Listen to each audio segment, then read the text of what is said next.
All right, we are live, everybody. Welcome back to another episode of Let's Talk Lake County. I'm your host, David Rich. We have a very, very special guest on today, Congressman Brad Schneider. Sir, how are you? Good. How are you? I'm doing well. I think it's hot. My ceiling fan was working half an hour ago, and now it stopped. I don't know what happened. So I'm gonna keep my Cubs hat on though because it's good. It's good mojo. I'm good with the Cubs hat. They're coming back. Yeah, thank you. Anyway, okay, so we only have about a half an hour, so we got a lot to discuss in a short amount of time. Let's start with the SAVE Act, the whole thing there. Like, what's going on with that thing? Why is it so controversial? Great question. It's controversial because it's not what the Republicans say it is. It is unquestionably, unequivocally a effort to suppress the vote, to make it harder for people to vote, disenfranchise not thousands but millions of Americans.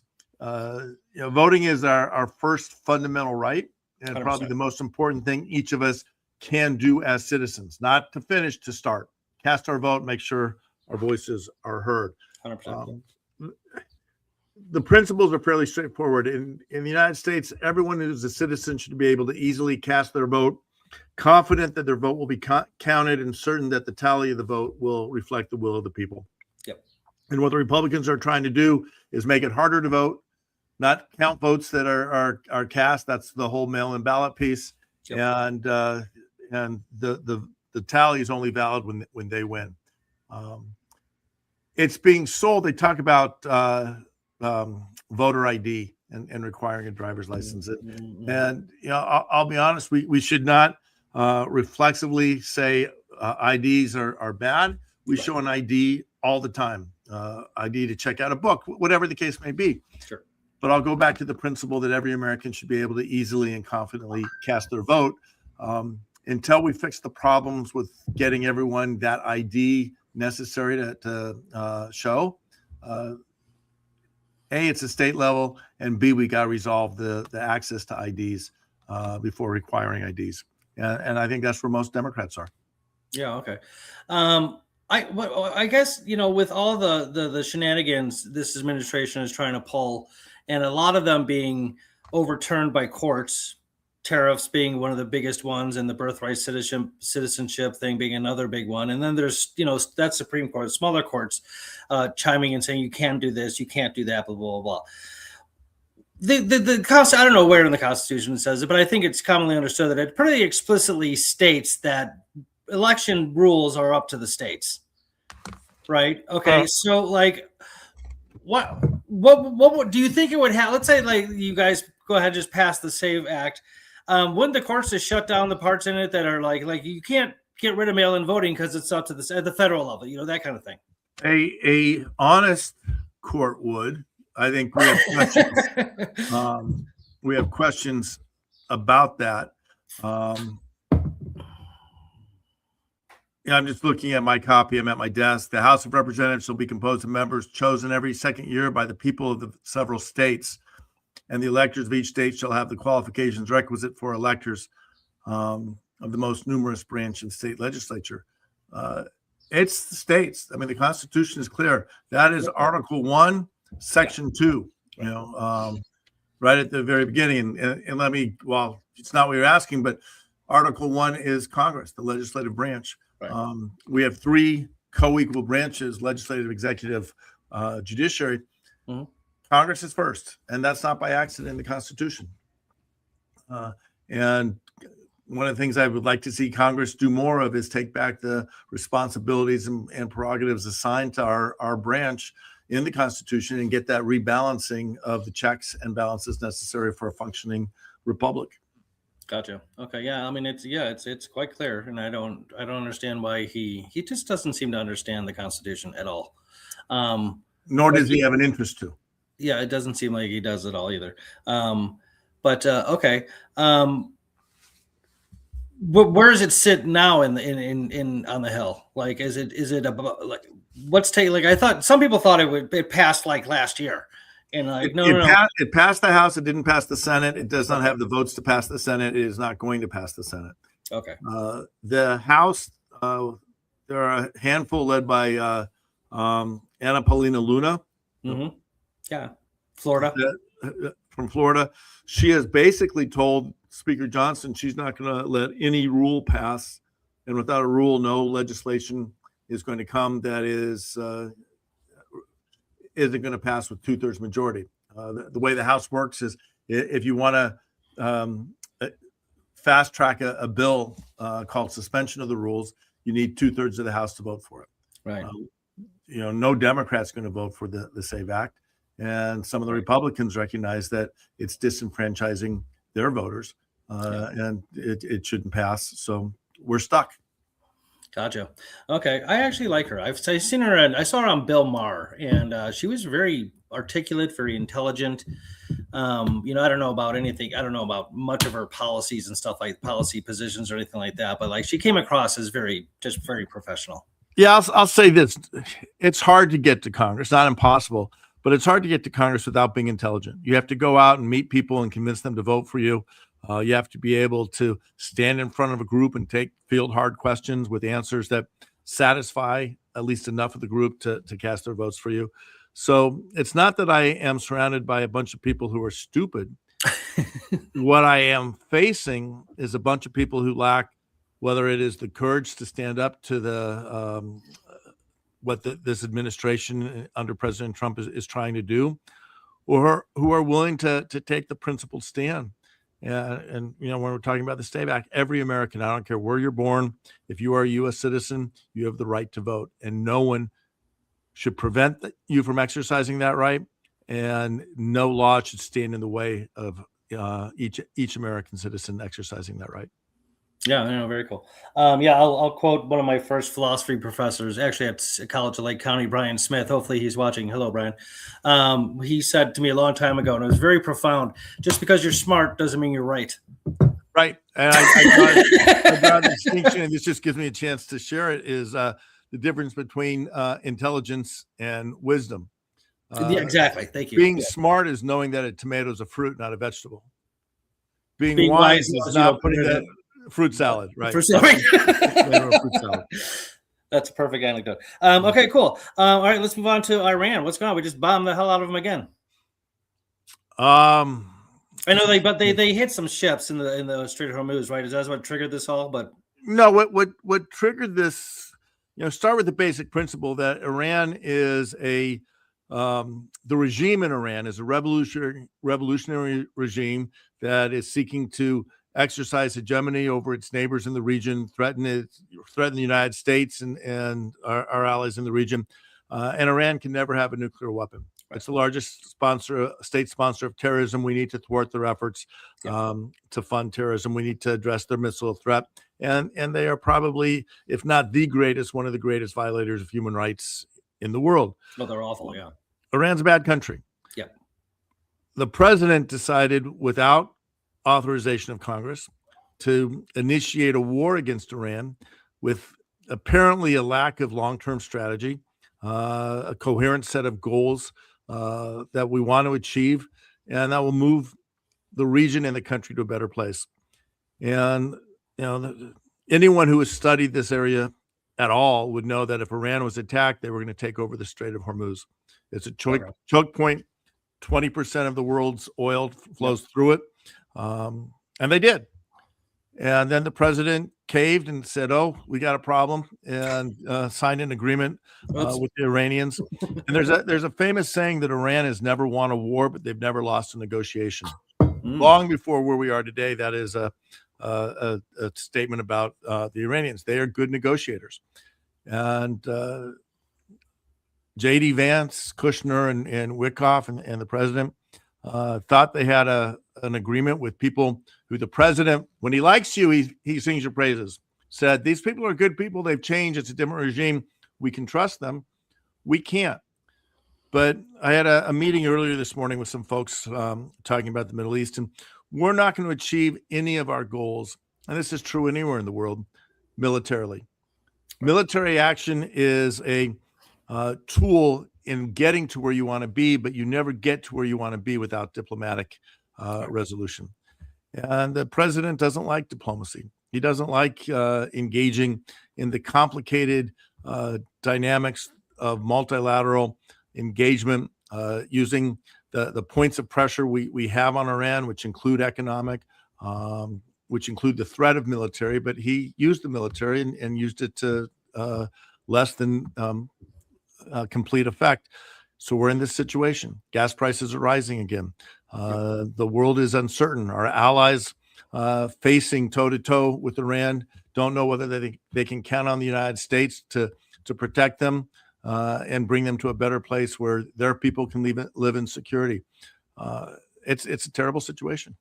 It is a bad situation, and I don't, I don't know nearly as much as you do or anybody else on the Hill knows about, Iran's inner workings or anything like that. But it doesn't take, you don't have to be a rocket science to know that, these guys are not good faith actors.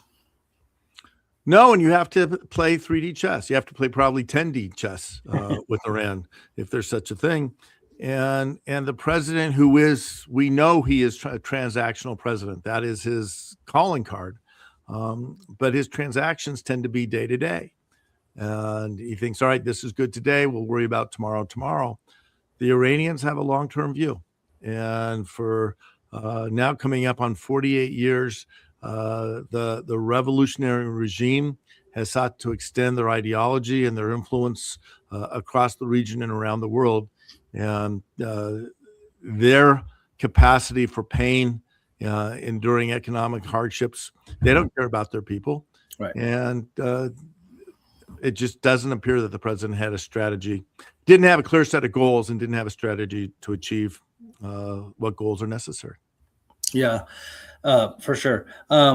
Okay. I did reach out to a lot of people asking them, do you have any questions for Congressman Schneider? And so the two things that came up the most, well, the one thing, and I guess the other thing is attached to it, is data centers. Do you have any sort of insight, input, or opinions about the data centers? There's a controversy in Grays Lake and that kind of, because people are not happy. I mean, like national, over the entire country, people are not having it.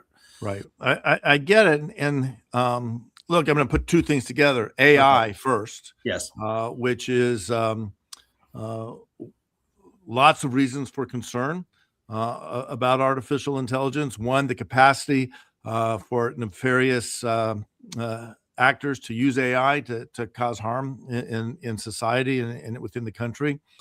Second, the capacity for AI technology to be, what is called AGI, to get to a point where it's creating itself, not necessarily developing sentience, but developing the capacity to take actions that are contrary to the interests of humanity. And that's a concern.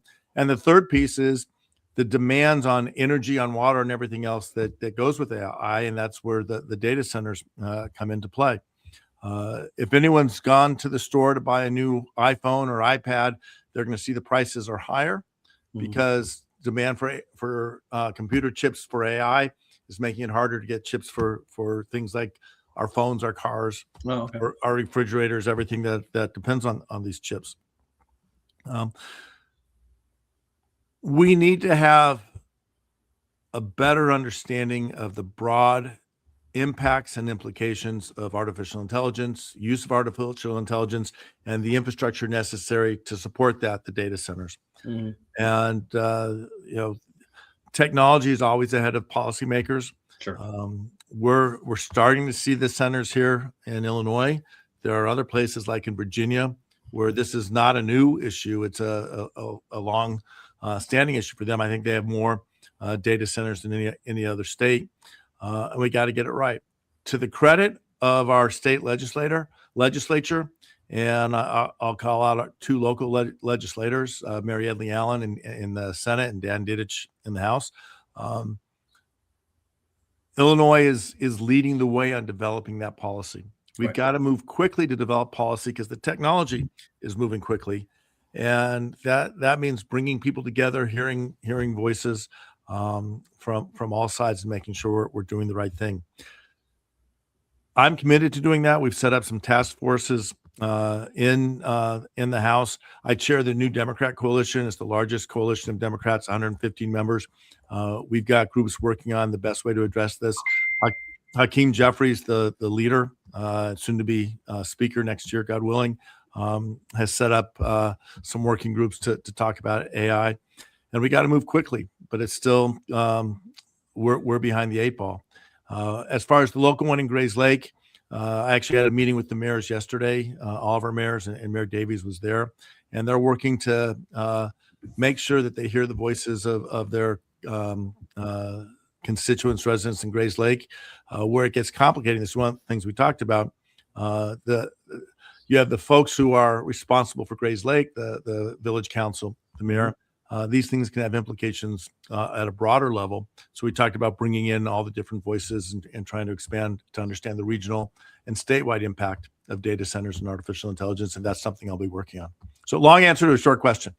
No, that's okay. No, good. I mean, it's a very elaborate and thorough answer. I appreciate it. That's what we want. We don't want just some sort of like, political circumvention around the answers. No, we got to take it head on, but we're running from behind. We've got to put in the resources to catch up. And well, no, you said it. I mean, you're right. Technology precedes policy. That's always the case because, a free market, the government's not watching. Well, hopefully not every single little thing that every entrepreneur does.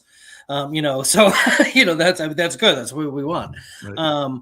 Okay. So I was also asked to ask you about the Promise to America pledge. Yeah. What is that? And what is it? What's going on? So let me answer the different question. What the person meant to ask, and I'm being somewhat tongue in cheek, was about the New Democrats' promise, American Promise. That's not what they asked. So I'm being chair of the New Democrat Coalition. You did not sign the Promise to America pledge. What was your reasoning? Yeah. All right. So they did ask the question the way I want to answer it. So New Dems in May released the New Dems American Promise, which is the culmination of 18 months of hard work. I mentioned we're 115 members of the House. We have 9 different working groups from economic growth and opportunity, housing, healthcare, rural revitalization. And these working groups have been working from the beginning of this Congress a year ago, January, to develop initially a set of priorities and policy frameworks and ultimately released what are now 10 formal documents, policy frameworks. We pull all that together. The penultimate piece was our affordability agenda, that we know that that's the number one priority for Americans. And that is focusing on 5 of, can't do everything. We're going to focus on 5 of the key costs of groceries and everyday expenses, housing, healthcare, energy, including utilities, and family care, child care, and elder care. Those are the things that we have a set of priorities and policies we rolled out. We put that together and rolled out our American Promise in May. And the American Promise is that in the United States, the richest country in the world, everyone deserves a fair chance to get ahead, not just to make ends meet, but to get ahead, to provide for their family, to secure their future, and to be comfortable enough to maybe take a vacation every year. That we need to, in the richest country in the world, make sure every American has quality, affordable health care, that they have the ability to buy a home and not wait till they're 40 to get that first home, but can start to plan for the future. They can have education for their kids. The American Promise from the New Dems is that we're going to take on the hard challenges, the challenges of healthcare and immigration. We can't keep kicking the can down the road, Social Security. And the third piece is we want to restore confidence in government and tackle the corruption that permeates literally every aspect of this administration. So that's our American Promise that we rolled out in May.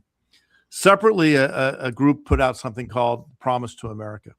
That's a separate document. Now, the American Promise is a 65-page document. You can find it on, just Google New Democrat Organization.org. We'll take you there. 65 pages. It's a 4-page executive summary and a 1-page list of our key policy action priorities.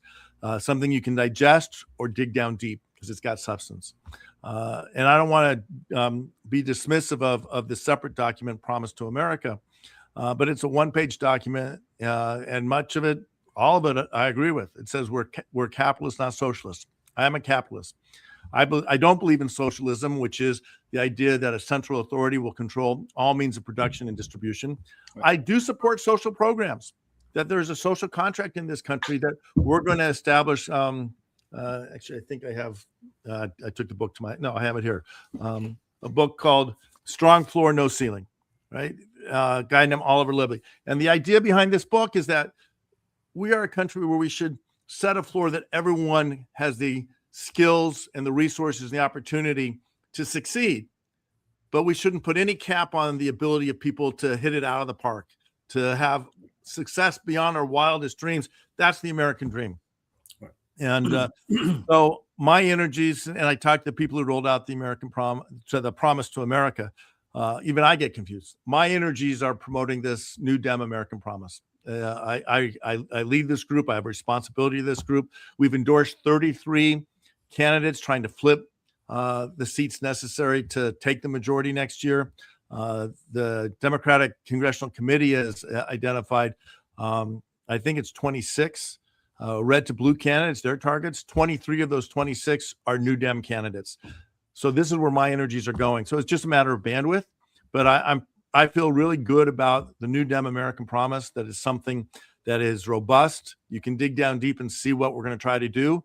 And it's our governing agenda for the rest of this year and into the next Congress. All right. Sounds good. Thank you. Okay. What about immigration? What's going on there? I just heard that ICE just killed somebody recently.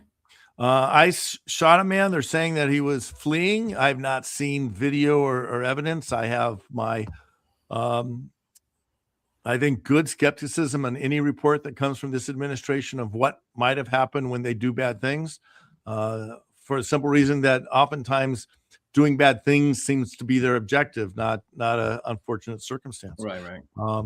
This was a father. His family is saying that he, a kind man who was probably spooked, and I get that. So I don't know the details, but I know that too many people have died at the hands of ICE. I know that ICE has been terrorizing our communities. You had Operation Midway Blitz in Chicago.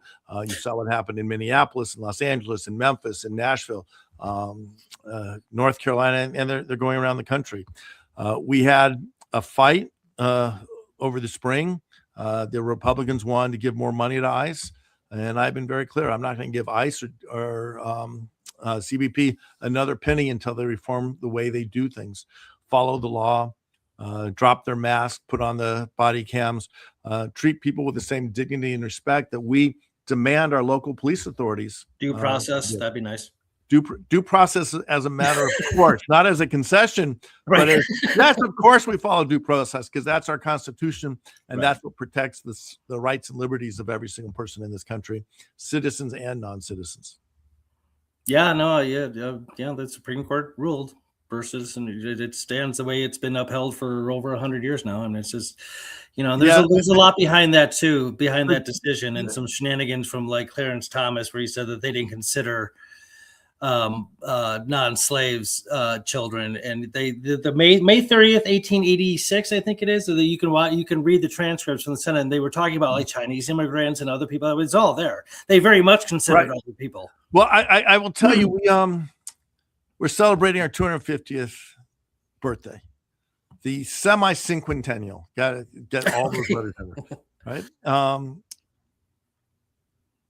Yesterday, you saw I keep a copy of the Declaration and the Constitution in my desk drawer. I have one in my briefcase. Yesterday was the 250th anniversary of the original Declaration being read to the public. It was signed on the 4th, but on the 8th is when it was read. So Mayor Rodering in Highland Park invited me, and she and I read the Declaration like they did 250 years ago. Yeah. It was really cool. And as you read it, you kind of say, what they were talking about and the tyranny of England is what we're facing today, and the tyranny of this administration, and we have to stand up to it.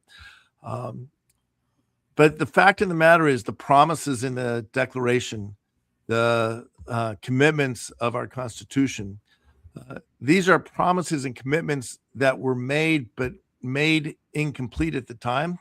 As you noted, some people weren't considered as whole people. Not everyone had the right to vote. We have spent 250 years trying to fulfill those promises made by a generation that had the vision to see what this country had the potential to become. Yep. We're not there yet. Nope. Each generation can carry it forward, but my commitment is to continue to work to try to fulfill those promises and commitments, so my kids and grandkids will have a better future the same way my parents and grandparents sacrificed for me. In order to form a more perfect union. Thank you. Right. Okay, we got about 3 minutes left. Okay, this is hot stuff here. DSA and all the elections. And there's a lot of pushback from the centrist Democrats and stuff like that. What say you about that whole phenomena? So I mentioned the new Democrat coalition. New Dems are moderate Dems. That's our brand. Mm-hmm. Maybe my only original contribution to political rhetoric is that moderate's a style, not a position. So of the 115 New Dems, 30 members of the Progressive Caucus are also members of the New Dem coalition. Okay. 6, and that's 30 out of about 95. 6 of the 10 blue dogs are members of the New Democrat coalition. We've got a pretty wide spread, and we get along really well because what unites us is that moderate belief that if you roll up your sleeves, if you come together and find common ground, if you commit to work for a common purpose to achieve your goals and not have to agree on everything, but work on what you agree with, anything is possible. And that's who the New Dems are. So we are seeing some of these DSA candidates, New York and Colorado and other places, win elections. They're winning elections that are Democratic districts in the measure of rate that they're D plus 40, D plus 39 district that any Democrat, a dead Democrat, would win in this district running away. All right. So what they're not achieving is moving us one step forward or closer to taking the majority. I mentioned that the New Dems have endorsed 33 candidates. These are in the districts that are currently occupied by Republicans that we need to flip from Republican to Democrat.